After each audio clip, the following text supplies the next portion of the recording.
네, 안녕하세요, 여러분. 오래 기다리셨죠? 그쵸?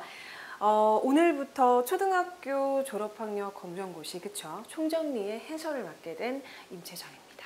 다들 반갑습니다. 도덕의 선생님이 어떤 사람이 오게 될지, 그쵸? 나를 어떻게 이끌어줄지 아마 궁금하셨던 분들 많으실 겁니다. 그런데 바로 저입니다. 네, 사실 도덕 과목 어떻게 생각하고 계세요? 사실 오해가 굉장히 많은 과목입니다. 나는 그냥 합격만 하면 되는데 뭐 굳이 공부할 필요가 있나? 라고 생각하시는 분들도 있고, 도덕 과목에서 나는 정말 고득점을 맡아봐야지, 받아봐야지. 그래서 어떻게 다른 점수랑 이렇게 해가지고 좀 어떻게 이렇게 고득점을 노려봐야지, 이렇게 생각하시는 분들 아마 많으실 겁니다. 아마 도덕 공부를 하시게 되면요, 여러 가지 사실 애로사항은 다른 과목보다 좀 적어요. 그렇지만 중요한 것은 사실 합격선을 떠나서 고득점을 맞고 또 만점까지도 바라볼 수 있는 것이 바로 이 과목이라는 건 제가 말씀드리고 싶어서 이렇게 제가 인사를 좀 길게 드리고 있는데요. 어쨌든 간에 그냥 우리는 합격선에만 만족하는 그냥 공부는 싫어요. 그렇게 하시면 안 됩니다.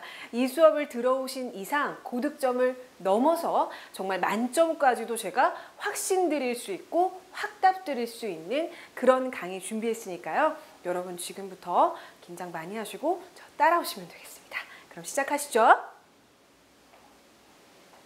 본격적인 수업에 들어가시기 전에 우리가 이제 앞으로 어떤 부분을 어떻게 다룰지에 대해서도 확인을 하시고 넘어가셔야겠죠. 그쵸? 또 아는 것과 또 목차를 읽어보고 책을 보는 것과 그냥 책에 들어가는 것과는 차이가 좀 상당히 있어요. 생각보다 없다라고 생각하시는 분들도 있으시겠지만 그렇지 않아요. 절대 그렇지 않고요. 앞에 내가 어느 정도 또 어떤 과목을 또 그리고 어떤 파트를 좀 중점적으로 공부할 건지 알고 넘어가는 것은요, 사실 공부를 시작하는데 가장 중요하다고 볼 수 있겠습니다. 그래서 사실 목차만 잘 읽어도요, 수업에 또 혹시 점수에 또 이렇게 반 정도는 내가 성큼 다가갔다, 이렇게 생각을 하시면 되는데요. 그래서 우리 바로 시작을 해보도록 하죠. 그쵸? 그래서 우리 초졸, 그쵸? 졸업하게 되는 이제 총정리 파트 같은 경우는요, 4가지 정도로 나뉘게 됩니다. 그래서 4가지 정도로 크게 나뉘게 되는데, 첫 번째는 도덕적 주체로서의 나. 그쵸? 그리고 두 번째 같은 경우는 가정이라든가 이웃생활, 그 다음에 사회, 일어나는 것들, 또 학교도 잠깐 다루게 되고요. 그런 부분도 확인하시면 될 것 같고요. 그 다음에 세 번째 같은 경우는 나라와 민족, 그 다음에 지구 공동체 안에서 일어나는 여러 가지 것들에 대해서 조금 다뤄볼 생각이고요. 그 다음에 네 번째 마지막으로는 자연하고 생명에 대해서 좀 짧게 다뤄볼 생각입니다. 그럼 첫 번째, 도덕적 주체로서의 나라고 한다면 도대체 뭘 얘기하냐 궁금하신 분들이 있을 텐데요. 도덕적 주체로서 나 자신에 대해서 이해를 하셔야 됩니다. 예를 들어서 이해라고 한다면 뭐냐면요, 내가 어떻게 도덕적 삶을 살아야 되는지, 그쵸? 어떻게 살게 되면 내가 정말 잘 살아갈 수 있는지, 이 부분에 대해서 문제를 푸는 여러 가지 파트가 준비되어 있고요. 그렇기 때문에 바람직한 삶을 영위할 수 있는 도덕적 능력과 태도에 대해서 고르는 문제라든가 기본을 다지게 되는 챕터가 된다라고 보시면 되고요.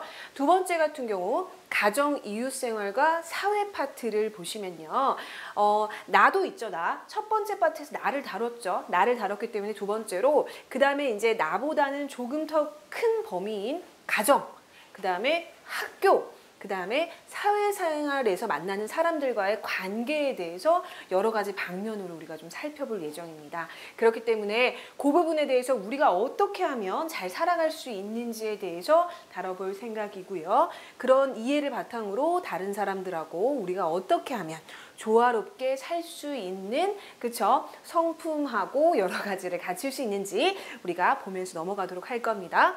세 번째 파트는 나라와 민족, 지구 공동체 파트입니다.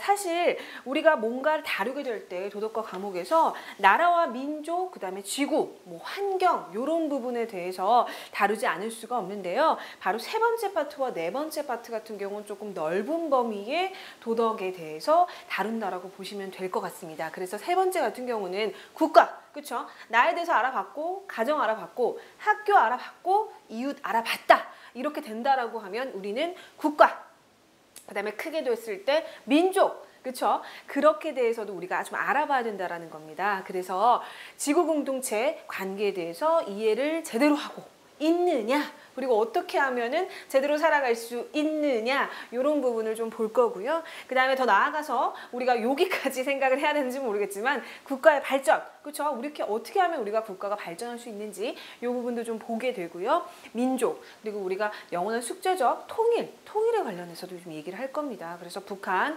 뭐의 실태라든가 지금 현재 그리고 앞으로 다가오게 될 통일에 대해서도 좀 대비를 해서 지금 뭐 이지라 현상이라든가 이런 부분에 대해서도 좀 다룰 생각이고요. 그랬을 때 우리가 도덕적 능력을 어떻게 플러스해서 이렇게 활용할 수 있는지 볼 수 있는 파트가 되겠습니다. 마지막 파트로는요, 바로 자연과 생명 파트입니다. 도덕과의 대부분의 초절도 마찬가지고요, 중절도 마찬가지고 고절도 마찬가지지만 마지막 같은 경우는 생명과 자연에 대해서 보통 다루게 돼요. 그래서 올라갈수록 덕목이라든가 한자 부분이 조금 많이 늘어나긴 하는데 우리는 이제 초등학교 수준의 검정고시를 준비하고 있기 때문에 아주 큰 개념의 뭔가는 나오지 않고요. 그래도 제가 좀 집어드렸을 때 수업을 제대로 들으시면 정말 이거 듣지 않았으면 만점까지는 힘들었는데 들었기 때문에 만점 받는다, 요 정도 수준은 되지 않나 제가 말씀을 드릴게요. 그래서 자신하고 자연, 그쵸? 초월적 존재와의 관계에 대해서 좀 올바르게 이해를 하셔야 됩니다. 보이지 않는 부분들 있잖아요. 사랑이라든가 자비라든가, 그쵸? 제가 사실 굉장히 좋아하는데 그런 부분들에 대해서 이해를 하게 되고, 그 다음에 이상적인 삶을 살기 위해서 우리가 어떻게 도덕적인 능력을 가지면 할 수 있는지, 그리고 내가 차마 도덕적인 능력을 갖지 못했다라고 한다면 어떤 공부를 해서 어떻게 도덕적 능력을 함양할 건지에 대해서 배우는 순서가 되겠습니다. 그래서 우리 초등학교 졸업학력, 제가 총정리에 관련해서 아주 포인트만 집어드리는 이 엑기스 강의를 아마 들으시게 되고 또 한 번, 두 번 복습하시다 보면 정말 합격선 수준에서 우리 만족하면 절대 안 되겠죠. 그렇죠? 고득점을 넘어서 정말 만점까지도 바라볼 수 있는 강의가 될 것임을 확신합니다. 그래서 오리엔테이션은 여기까지 마치도록 하고요. 다음 시간부터는 본격적으로 제가 정리를 들어가면서 여러분들이 조금 어려워하실 부분들, 그리고 혹시나 실수해서 놓쳐서 정말 고득점을 정말 할 수 있었는데, 그쵸? 할 수 있었는데 못할 수도 있었던 부분을 제가 쏙쏙 뽑아서 강의에 넣었으니까요. 잘 따라오시면 될 것 같습니다. 네, 오리엔테이션 여기서 마치도록 하겠습니다. 감사합니다.